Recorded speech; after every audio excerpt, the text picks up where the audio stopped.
Now let me ask you this, as a director. What do you look for when you're casting a show? A polished performer who has a whole lot of experience, or perhaps someone who has more potential? Potential. In community theater, I've found very few the more, polished professional experience. There's some with more training, which is always great, and they come in and they do a good job. But really the key is taking direction. Because no matter, even as an actor, I go into an audition and the filmmaker will say, okay, that's great, but now do something else, because they want to see if you can take a direction. Right, right. I mean, love what you did the first time, but say, okay, now just try to see if you can make an adjustment. And sometimes I've gone to auditions where I've done something and I'm waiting for the director to give me direction, and sometimes it doesn't come. And I also want to see from them what they would want to get out of me as well, and sometimes I don't get that from them. Well, I hear what you're saying. I mean, I always like to provide options. But for the most part, in the community theater, when actors, they come in, if you're in the audition, generally, and this is rules for people auditioning, they usually go too fast. And obviously there's an element of being nervous. Right. But they work too hard to impress. And not that you want to do a good job, but when you try, like I was saying this last time, when you try to impress, you try to show off, you really reveal your weaknesses. If you do it just natural and just enjoy, what you're experiencing and what you're listening and talking to, whatever in the scene, or you're doing a monologue, that natural, organic behavior is what I think, director wants to see. Right, right. Now, I auditioned for you. Yes. Okay. For The Boys Next Door. Yes. And then we had a conversation last week. You didn't remember that I auditioned for you. I worked in that monologue for weeks. Weeks I worked on that monologue. I have a go-to monologue that I decided, you know what, I'm not going to do that for this one. I'm going to learn a whole new one. I'm going to, break it down into parts and beats and everything, and I'm going to do a whole new one. Yes. And I did it, and I was a little nervous, like you were saying. Right, and right. I didn't know you. I didn't, Right. Marion was here that day with you too, and Right. Marion's Chris's wife. Yeah. And then, it didn't get a part, which is fine. But then I didn't even make enough of an impression that you remembered that I auditioned for you. So what did I do wrong? Nothing, and that's part I have to say. It's just my memory. I mean, just for me. For example, I'm on a committee with Marie Harvey on the bylaws committee for the theater. And I had forgotten I was in a show with her. So this is more about my bad. Right, right. In terms of your performance, though, and I can just say this, just on camera, and even from seeing you, there's more of a vulnerability in you as a person, as an actor, that I think can come out that I didn't see in your audition or even in your performance. Right, but you don't even remember my audition. Do you remember now what I did? When it made me realize, and now we had photos of things that we took, and I went back. Did you go back and take a look? My bad. I was like, oh my God. Right, because I was the priest and I was doing a monologue where I was marrying a couple. Right. And I have done a lot of priest things in my own repertoire. And not to mention, I found out about you that you're also an ordained minister. Yes.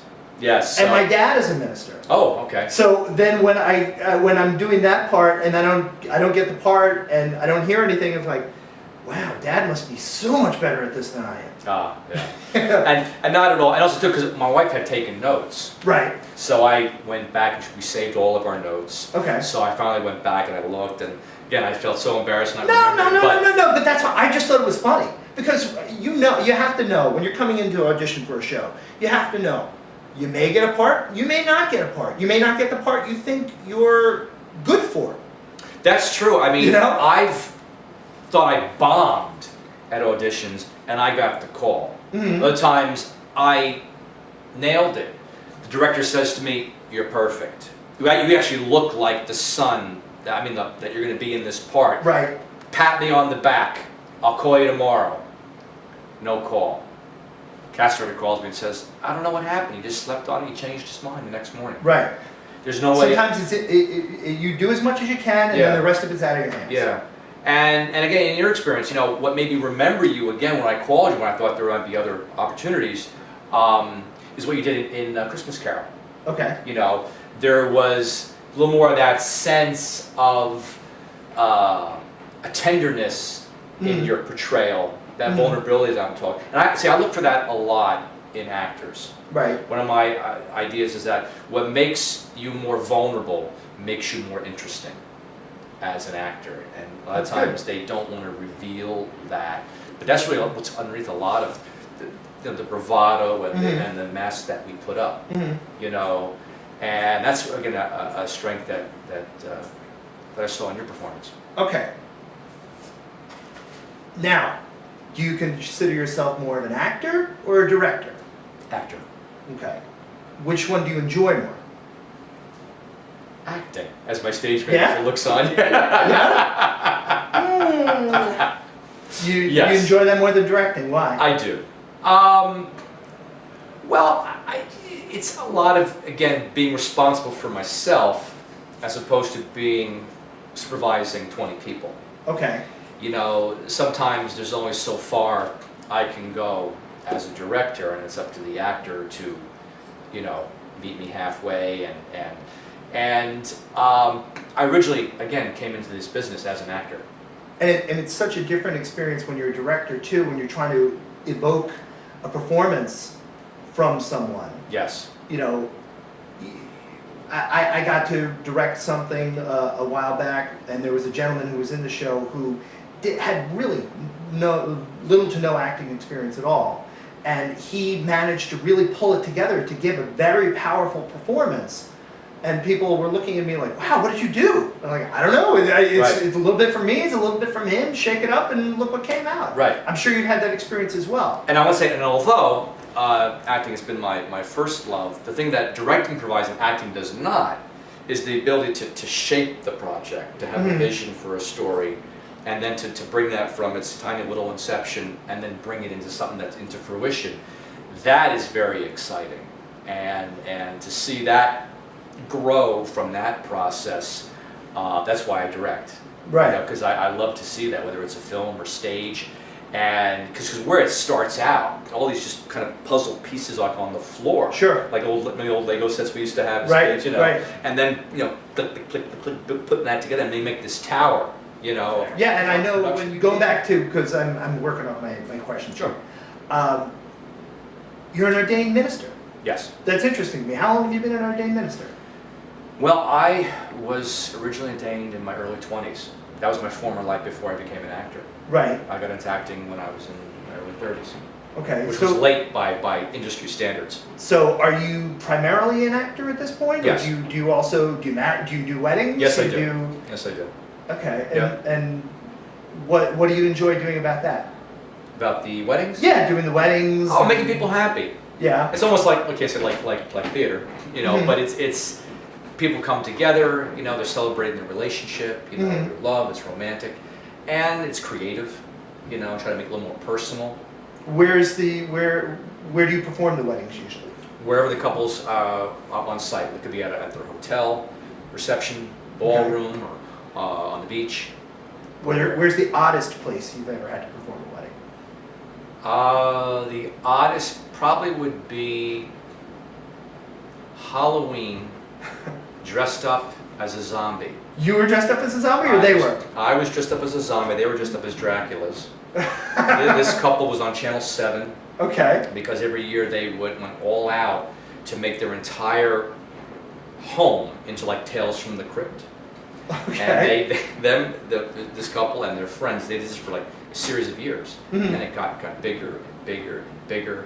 I mean, they had caskets on the front lawn, people Wow. sleeping, and so they had Frankenstein. And they Dracula. weren't married, and they finally decided to. They finally got married. They were living together for some time. They finally decided to get married, and they found me through my website, and they found out I was an actor, and they said, "Would you do something really unusual?" Would I dress up and pretend to be someone else while I'm marrying you? Absolutely. And it was so wild because they had the music from like I think from the theme to Rollerball, but it's a Bach Uh-huh. piece, the organ piece, Right. right? and they had a fog machine, and the fog was That is misting. wild. It was midnight, Halloween, and the couple came out from the back of the home as Draculas, and they walked down this, you know, creepy, and then the Frankenstein monster came out of his lair, and the, Wow. you know, and Did they send you a wedding photo?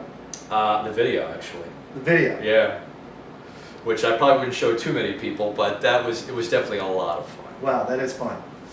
All right, last thing I wanted to ask you. Marion is a psychologist. Yes.